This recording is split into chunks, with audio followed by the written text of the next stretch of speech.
When I was really, really young, my dad gave me some stickers and crayon for the first time, and I took out several walls.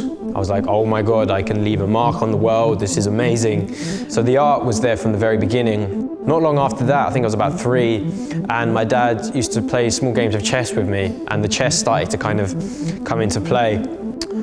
When I was about 9, I was in class and my teacher told me, oh, okay, you may have something called dyslexia. And I started crying. I thought it was a disease or something awful. And I was diagnosed with ADD and dyslexia. And then when I was 14, they were like, oh, wait a minute, no, you don't have either. And there's something funny going on there because that made me feel different for a number of years, and my process is different. The way I approach life may be a little bit different, but you shouldn't be made to feel you're not normal, you're a deviation from the norm. You should be proud of however your mind naturally works.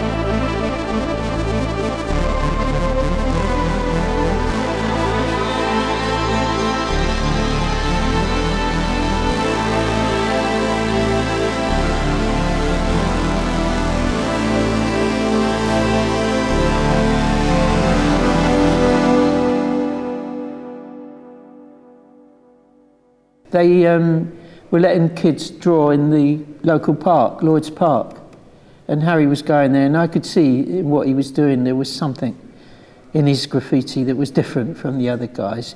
But he was doing letters and letters, and I kept saying to him, Harry, I'm waiting for you to move from letters to illustrative, you know?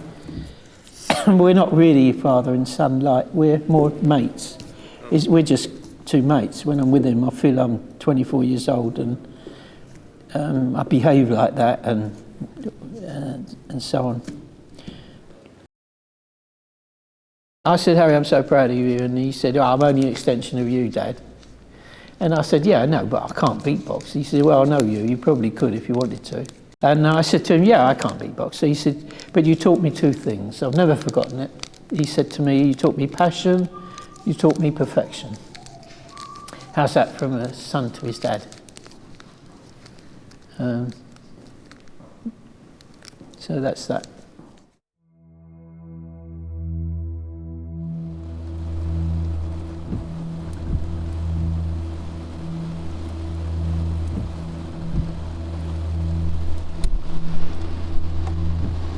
I think everybody has character and aspects of their personality that should be shared, and it's a shame that they don't get expressed. I'd like to feel that as a human being, I've found ways to express myself and show the corners of my ability. And yeah, I don't know what's going to happen over the next few years, but it will just be my dream to be seen as someone who is pushing himself and pushing things that people had no idea could be pushed that far. And just seeing how much enjoyment I can create in the process.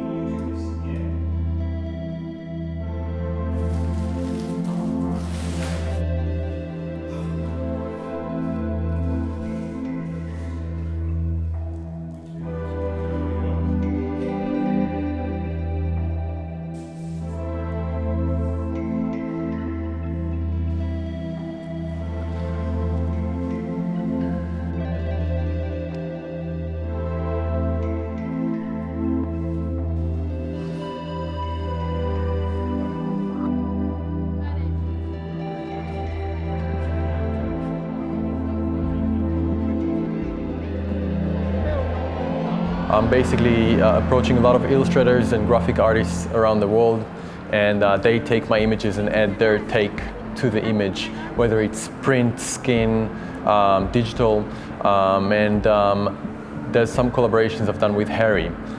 It's an ongoing body of work that we kind of developed throughout 2 years of, something like 2 years of working together. It started as a small collaboration and ended up almost, well, we call it Yef and Hopper, so it's sort of like a sub-brand for me and him. All the work that we've done, we kind of hit it off with some really, really nice chemistry, and basically created a lot of different stuff. Anything from prints that we made and he drew on top of the paper, drawing on skins of people, and then I'm photographing it, and we keep experimenting and keep expanding work. So it's really, really interesting.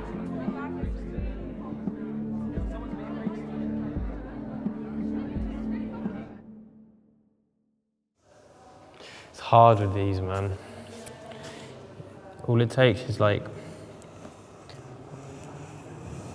yeah, one line to not be in the right place, and most people are just like, yeah, whatever. And I still don't quite know what the balance is yet, but there's just some kind of balance that comes really naturally to me that just, it does seem to look nice. And it's that same process of how I draw everything else, is that you do one mark and you react to the mark, and relative to that, everything else just flows, which is exactly the same as how I perform. So if I'm like, I see how people are reacting to it, I see how it's going down, and then that will make me think of my next step. But I still haven't quite worked out where these marks come from yet, and like what the rules I'm basing it upon. I just know the process is the A.D.O process, so that's why it works. I was very lucky to be found by a neurologist called Sophie Ellis-Scott, who is one of the leading neurologists in the world, and she specializes in the voice. So she kind of hunted me down with another doctor called Carolyn McGetton, and they were part of this study.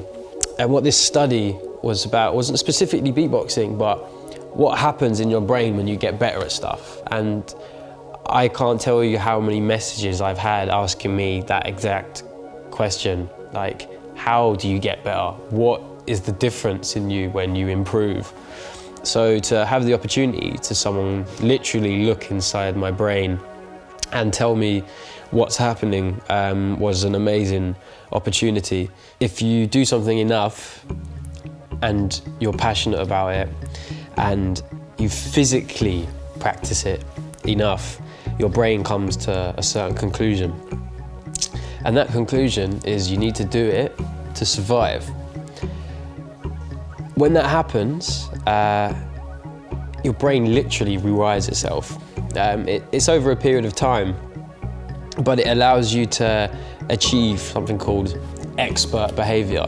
I always write on my Facebook page, like, level up whenever I'm like getting a bit stonkier, or my beats are improving.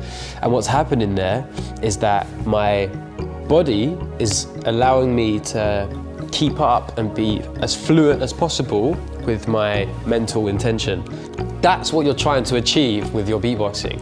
And not just your beatboxing, but any skill you ever try to endeavor, any skill you ever try to push or you become passionate about. Because what that means is that what you're wanting to get out is coming out. And for me, that is being an artist.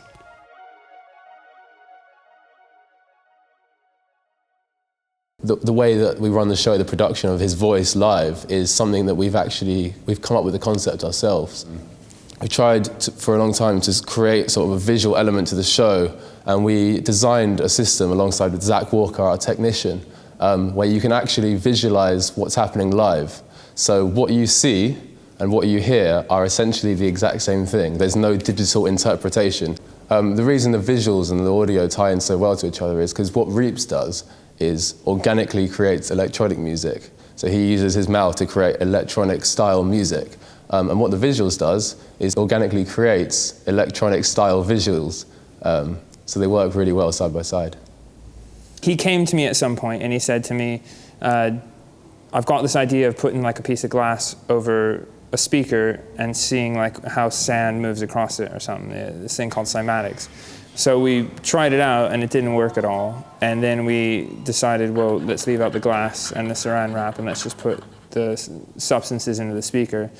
And then we moved into kind of trying different materials and trying different speakers and trying different ways of just making what he did look amazing and also very real. The organic electronics idea is that we aren't using computers and electronic synths. We're using physics and cameras and lights, and it's all really happening. And that's the impressive part about it, on top of the fact it looks amazing.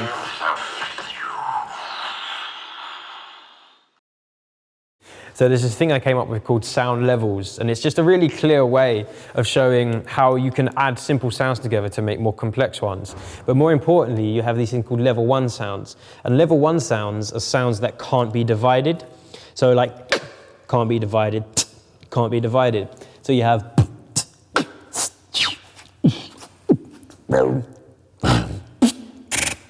so you get the idea. Level 3 sounds are more complex. So this is where they actually have not necessarily 3 sounds, but 3 principles are being applied. So the first one, which is these 3 sounds, these are 3 principles together, something called silver bass, which goes. So you've got the chest underneath, the and the all coming together to make.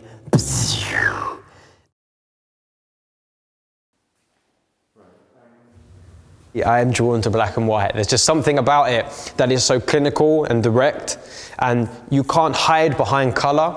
It's pure decision making. You have to show things in a linear, strong fashion.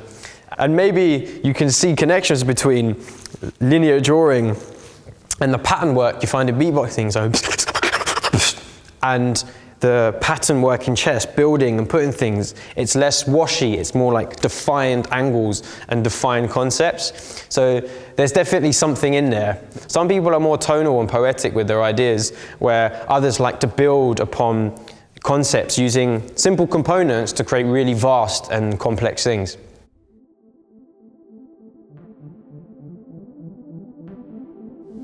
There will be deep meanings to my work. There are a lot of serious points I want to make, but I just think there is something so powerful in creating wonder and happiness and enjoyment in people. And I just hope I'm seen as one of those people that has pushed the boundaries and pushed people to be happy in the spaces that I control.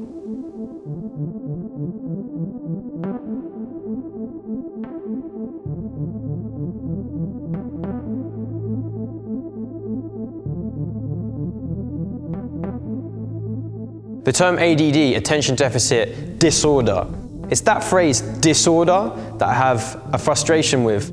My need to jump from thing to thing and not being able to stand still has actually been what's inspired all these different projects that I've started working on. It's inspired the crazy amount I beatbox, it's inspired the insane amount I draw, and what they were saying was a disorder at a young age. The processes and the qualities at a young age that were not suited to a classroom in my adult life have created the order, and I am massively proud of that.